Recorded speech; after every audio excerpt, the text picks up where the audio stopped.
জমিটা চাষ করা হয়ে গেলেই বাড়ি চলে যাব। আরে বাবা, এটা আবার কি আটকে গেল? কই দেখি তো। বাবা, এগুলো তো আমি বুঝতে পারছি না, তুমি দেখো তো ওরা ওখানে কি করছে। আরে বাবু, এগুলো তো মনে হচ্ছে সোনার বিস্কুট। কি সোনার বিস্কুট পেলো নাকি ওরা কুড়িয়ে? বাবা, এই সোনা আবার কি? তুই জানিস এগুলো কোটি টাকা দাম। এগুলো বাজারে বিক্রি করলে অনেক টাকা পাবো আমরা। যেভাবেই হোক ওই সোনা আমাকেই নিতে হবে। বাবু, এগুলো তুই বাড়িতে রেখে দিয়ে আয়। ঠিক আছে বাবা, এক্ষুনি যাচ্ছি।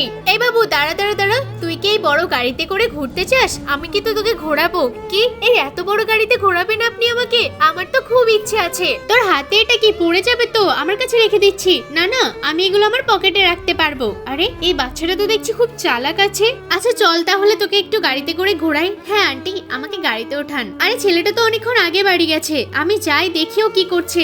এই পুলিশ, আমার কাছে আসবে না। যদি এসেছো না, এই বাচ্চাটাকে আমি মেরে ফেলবো। আরে নিয়ে যা নিয়ে যা, আমি কিচ্ছু বলবো না তোকে। ধ্যাত, সবকিছু ভেস্তে গেল। ম্যাডাম আপনি চিন্তা করবেন না, আপনার ছেলেকে আমি খুঁজে দেবো। ধ্যাত, ও কি আমার ছেলে নাকি? এই বাচ্চা, তুই যেখানে ইচ্ছা চলে যা, আমিও চলে যাচ্ছি।